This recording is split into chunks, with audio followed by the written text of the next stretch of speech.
Welcome back to the Law Stash channel. My name is Anton Vieltsin and I'm a criminal defense attorney in the Southern District of California. In this video, we're going to revisit a number of topics. First, we're going to discuss transportation of illegal aliens, which is a violation of federal law under Section 1324. Then we're going to talk about exigent circumstances as an excuse for not getting a warrant by the police, which is required under the Fourth Amendment. And finally, we're going to talk about the warrant itself and the affidavit that the police officers have to provide to the judge before that magistrate actually gives the warrant to the officers, and what we need to see in that affidavit. And finally, the case is going to end with an exclusionary rule, which is a big W for the defendant, meaning that the evidence seized from his home will actually be suppressed from trial. Hope you enjoy. Let's get to the case.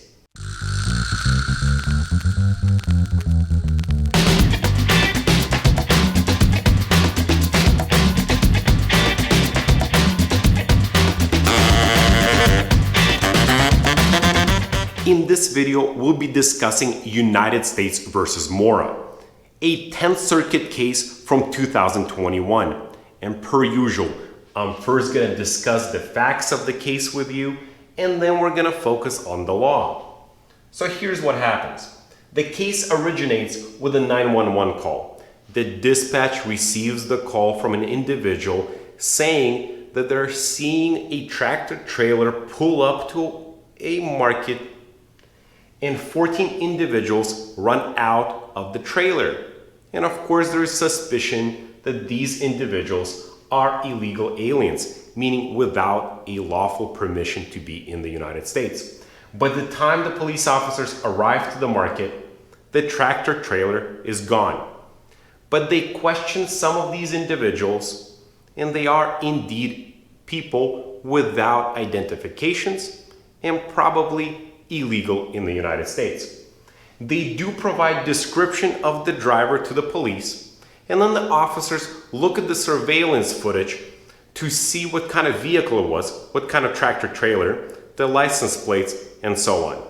They then begin to search for the tractor trailer. They find it parked a couple miles away at a Walmart parking lot. When they arrive to the Walmart, the cab doors are locked, so they don't search inside. But they do open the two doors to the trailer, and what do they find inside? Well, nothing. The trailer is empty, but they do smell body odor, and there's a bottle full of pee, a urine bottle in the trailer. The officers then look at the surveillance footage from the Walmart, and what do they see? They see the defendant, Mr. Mora, leave the tractor trailer behind. He walks to the Walmart, makes a couple of purchases, leaves, and his wife picks him up, and two of them leave in one vehicle away from Walmart. So the officers make a decision to go to Mr. Mora's home, and they actually beat him to the location. They arrive to Mr. Mora's home first. They place both Mr. Mora and his wife under arrest for suspicion of transporting illegal aliens. They seize keys and cell phones from both of them. Then the officers question the wife and Mr. Mora if there's anyone else inside the home. They're being questioned in the foyer in front of the home, and the officers can see several rooms inside. Now, the wife says that there's only their son in the house, and the son eventually comes up to the front door. The officers then ask the wife whether she can provide permission or consent for them to search the remainder of the home. The wife does not permit the officers to enter past the foyer. Now, here's a good lesson to all of my clients and people watching this channel. Never consent to searches.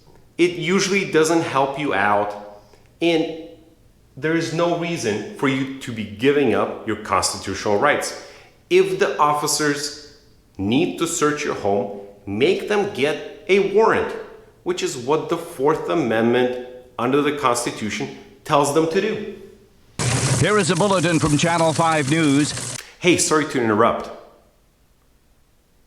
Did I just hear something? Were you clicking that subscribe button? If you like my videos, click like and subscribe to my channel. It really helps me out. And if you'd like to share my videos with others, I would greatly appreciate that as well. If you'd like to purchase one of these t-shirts, go on my website. They're available for sale. Get one today. Did you already subscribe? Did you hit that button? Come on, do it. Thanks for watching. Let's get back to the video. Now the officers then say that there's exigent circumstances and they make a protective sweep of the home. So they enter and they look for individuals inside the home. Here's what they say. They say they're doing it for their own protection and of course to aid or help anyone inside, any other illegal aliens who are being harbored inside the house. While they're looking for individuals, they see a gun safe and an ammo box. So with that information in hand, the officers go to the magistrate and provide an affidavit asking for a warrant. What do they write in the affidavit?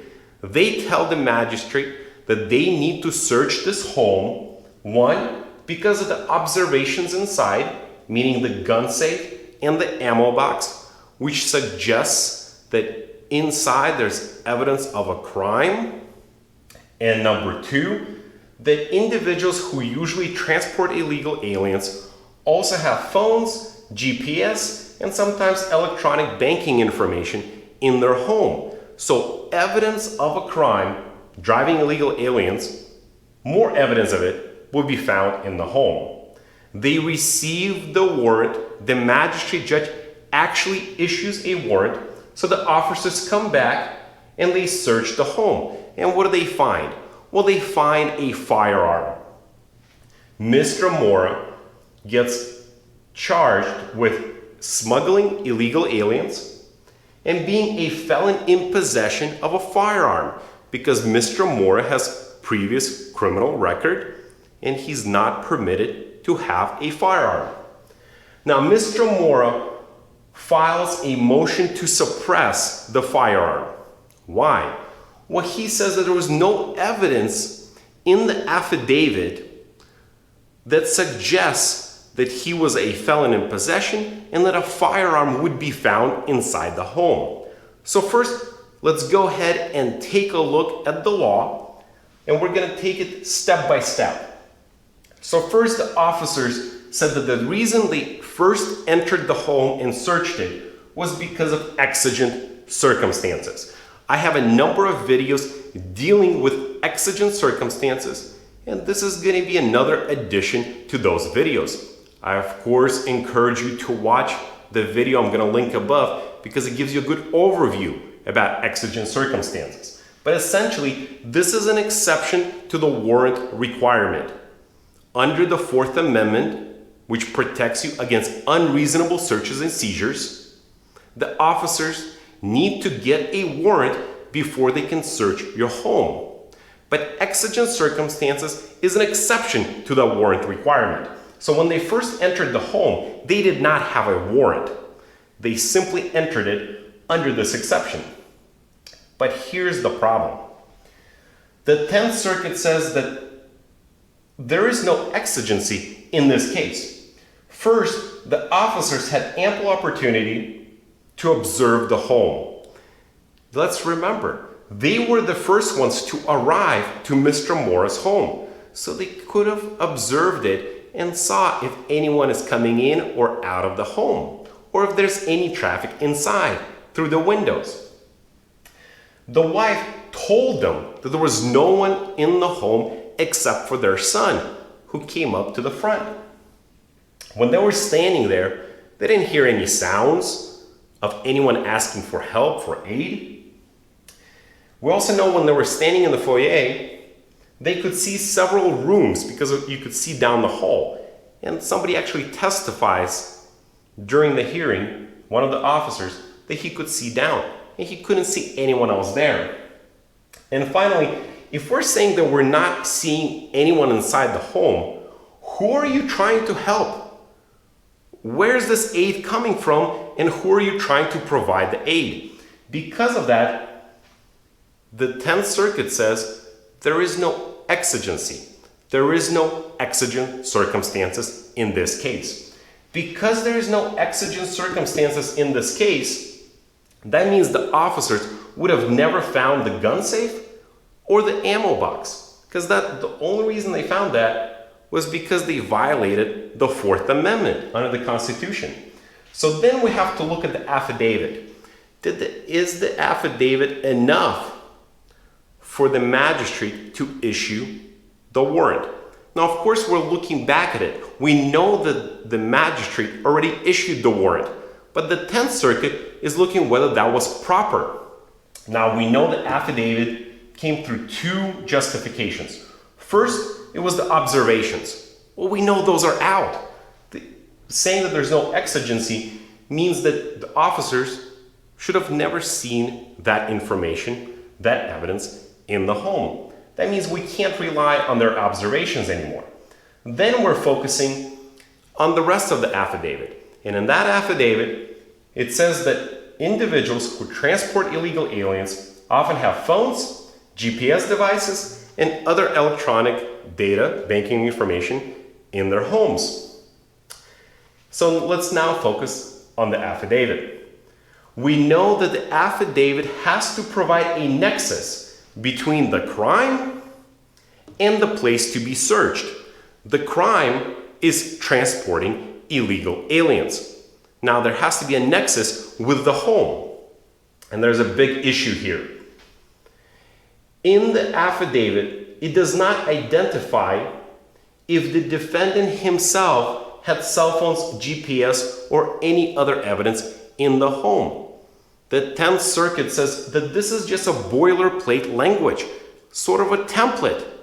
We don't know whether this particular individual, Mr. Mora, had this information in his home. This is just a boilerplate. And unlike the cases that the government compares, drug cases, in drug cases, we often know that individuals keep drugs or other evidence of drug smuggling or drug sales in their home, the proceeds, the banking information. But even in those cases, we usually have the officers observing and gathering information for months before they actually get a warrant.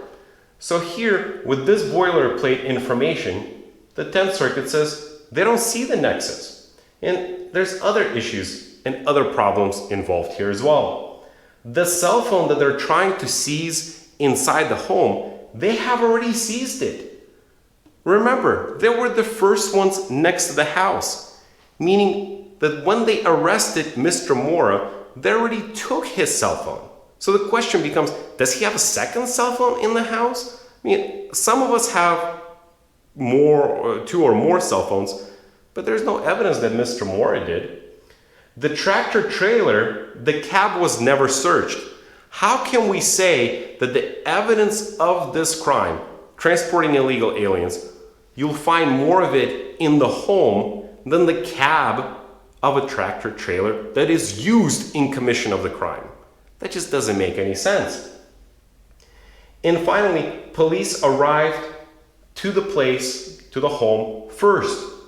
And so if we're saying that in other cases, defendants can hide their drugs or evidence of a crime, in this situation, we know that Mr. Mora never tried to hide anything after he released the aliens on the street because the officers were next to the house first. They actually saw Mr. Mora arrive.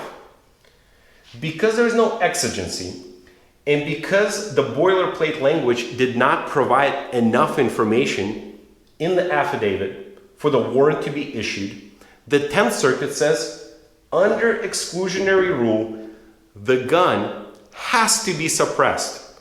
So this is a big W for Mr. Mora because the gun has to be suppressed, meaning it cannot be used against him in trial. I hope you enjoyed this video. I hope that you learned something today about transportation of illegal aliens and really about warrants and what we need to see in the affidavits to those warrants. I hope you enjoyed this video. If you'd like to purchase one of these awesome t-shirts, go ahead and go on my website at loststash.com/merch. Thanks for watching.